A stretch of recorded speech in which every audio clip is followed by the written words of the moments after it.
तीन अहम खबरें हैं जिसके ऊपर हम गुफ्तगू करेंगे। दो इंटरनेशनल फ्रंट पे हैं और एक लोकल पॉलिटिक्स के साथ उसका ताल्लुक है। आज यूएन के अंदर एक कमेटी है जिसका नाम है एंटी टेररिज्म कमेटी।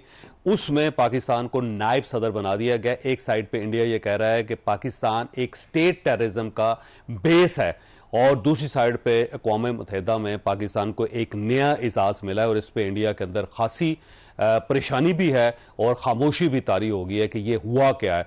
तो पाकिस्तान ने ये जो कमाल किया है, इससे आगे आने वाले दिनों में क्या क्या कमालात निकल सकते हैं, ये एक सवाल है और ये इशू भी है जो आज के शो में डिस्कस होगा।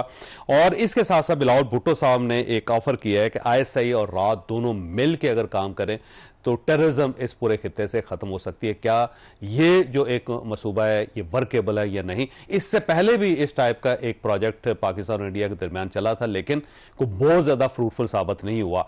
तो ये जो ऑफर है इसका कोई अच्छा नतीजा निकल सकता है या नहीं, ये भी एक सवाल है जो आज के शो में हम डिस्कस करेंगे। और लोकल फ्रंट पे इमरान खान साहब ने एक तहरीक चलाने का ऐलान कर दिया है और उसमें उन्होंने ऐलान किया है कि मैं मारंग बलोच को भी उस तहरीक का हिस्सा बनाऊंगा। तो इसका क्या मतलब लिया जाए कि जिस खातून को या जिस पॉलिटिकल पार्टी को या जिस ग्रुप को स्टेट टेररिज्म का सिंबल कह रही है उसे अगर इमरान खान साहब दावत देंगे तो क्या इसके बाद इमरान खान साहब और गवर्नमेंट या एस्टैब्लिशमेंट के दरमियान मुज़ाकरात हो सकेंगे या नहीं? ये भी एक सवाल है जो आज के शो में डिस्कस होगा। हमारे साथ तशरीफ रखते हैं आमर इलियास राना साहब, सीनियर सहाफ़ी तजियाकार हैं, उनके साथ अतर काज़मी साहब हैं, सीनियर सहाफ़ी और तजियाकार हैं। आमर इलियास राना साहब, इमरान खान साहब से स्टार्ट करते हैं। ये जो मारंग बलोच को दावत दे रहे हैं तो इसके बाद क्या नतीजा निकलेगा? देखें, ये दो तीन चीज़ें हैं। इमरान खान साहब सियासी तौर पे तो बड़ी क्लियर बात है कि वो अपनी मर्जी से अपने लोगों को इस्तेमाल करने के बाद फिर एक दफ़ा इसको कहेंगे अकड़ गए हैं कि जो मर्जी कर लो, मैंने तुमसे बात करनी है। और अगले कह रहे हैं नहीं बात करनी और करनी है तो पहले माफ़ी मांगो, सदके दिल से माफ़ी मांगो और जाके हुकूमत से बात करो। जवाब तो ये है। अब एक तरफ वो पहले उनकी तरफ से, पार्टी की तरफ से एक कंपेन चलाएगी, इमरान खान नहीं है तो आप जंग नहीं लड़ सकते। जंग तो जीत गई, पाकिस्तान जीत गया जंग। आपका वो सारा मतलब खुदा ना खास्ता कुछ उल्टा होता तो बयानिया खत्म हो गया, फिर वो खत्म हो गया। अब आप आए हैं उस बयानिए के बाद जो हुकूमत पाकिस्तान, फौज, सब ने प्रेस कॉन्फ्रेंस से की कि मारंग बलोच कौन है। DGSPR ने क्वेश्चन किया कि आपके बिल कौन भरता है।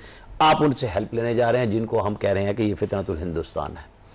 तो ये लड़ाई वहां पहुंच रही है जहां पहले IMF पे PTI गई, फिर इंडिया गया। मतलब इनके सीक्वेंस देख लें कि जब आप ऐसी बातें करते हैं, उमर अयूब साहब कहां गए कि ना आपके पास जहाज उड़ाने के लिए तेल है, ना आपके पास गोले मारने के लिए गोले हैं, टैंक गोले बेच दिए, हमारे पास है कुछ। अलीमा खान साहिबा कहां गई कि ये तो जंग है, मिली भगत है दोनों की, मोदी के साथ मिलके। वो जब जीत गए तो सोशल मीडिया वॉरियर आ गए कि ये तो हमारी वजह से जीत गए। उन सारे जो मेन अकाउंट्स हैं कि तुम हमें पकड़ने के लिए आए हो, उन सबको अगर लंबा डाल के बताया जाए कि जी ये अकाउंट कहां से था, ये किसने लिखा था तुम्हारे बेआफ पे। मेरा ख्याल है लंबा डालने से मुराद कोई मेरी ये ना करेगा कि पिटाई करें। इनको टेलीविजन पे लाइव लाएं, जो लोग ये उमर अयूब, अलीमा खान और बाकी जो पाकिस्तान में बैठे हुए हैं, और बाकियों को दावत दी जाए कि आ जाओ, बताओ कि ये तुम्हारे ट्वीट्स हैं, इनका हमें जवाब चाहिए, लिख के भेज दो। ये सब कुछ पता चल जाएगा। देखें, इमरान खान साहब को मैं ये तो नहीं कहूंगा कि उन्हें हकायक का इल्म नहीं, क्योंकि अगर वो फैसल फरीद चौधरी से ये कह सकते हैं कि तुम फलां प्रोग्राम में ढीले बोले हो तो आप ये बयानिया तो खत्म कर देना कि आपको टेलीविजन की एक्सेस नहीं है, आपको अखबार की एक्सेस नहीं है, आप माशाल्लाह फ्रेश होके आते हैं। ठीक है, जेल अपनी जगह जेल है। वो मतलब मुझे और आपको अगर ये कह दिया जाए कि हम 4 लोग कमरे में बैठे हैं और 24 घंटे नहीं जा सकते, हमारे लिए मुश्किल हो जाएगा अपने दफ्तर में भी पाबंदी में बैठना, तो वो तो शख्स 22 महीने हो गए ना, वो अलग बात है। लेकिन वो 22 महीने से अगर अपने असाब के साथ खेल रहा है तो पाकिस्तान के साथ भी खेल रहे हैं। उनको ये काम नहीं करना चाहिए। अच्छा, अब उनको जो बयानिया जब वो हुकूमत में आए तो उनको डस रहा था बुरी तरह के IMF के पास जाने से पहले मैं खुदकुशी कर लूंगा। असद उमर फंस गए उसमें, उनके उस बयानिए में। और इमरान खान ने दूसरे साल के एंड पे कहा, जब उनसे PM हाउस में पूछा गया कि आपकी 2 बड़ी गलतियां क्या हैं, और ये चौधरी गुलाम हुसैन का सवाल था, उन्होंने कहा पहली बड़ी गलती है कि मैं IMF के पास फौरन नहीं गया। आज कोई काश उनको समझाए जाके कि भाई आपका सियासत का काम है ना, तो आप सियासत करें।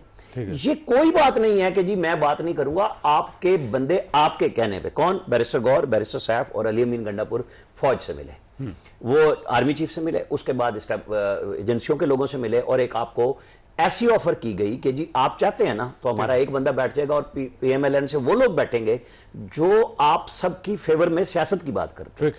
तो उन्होंने कहा मैं अगले हफ्ते बताऊंगा। जब ये अगले हफ्ते बैरिस्टर अली जफर, सलमान अकरम राजा और बैरिस्टर गौहर गए तो खान साहब ने कहा नहीं, मैं सिर्फ एस्टेब्लिशमेंट से बात करूं। ये दोनों अली जफर और सलमान अकरम राजा बिल्कुल खामोश रहे। बाहर निकल के बैरिस्टर गौहर ने सलमान अकरम राजा से कहा कि यार वो मुझ पे तो इल्जाम लगता है कि मैं सिर्फ कर्नल के जरिए आता हूं, तो आज आप दोनों को कौन सा कर्नल लाया? पहले तो ये बताएं, और दूसरे आप मेरे साथ तय करके गए थे कि हम खान साहब से बात करेंगे कि हमें बातचीत का रास्ता खोलना है, तो आप अंदर क्यों नहीं बोले?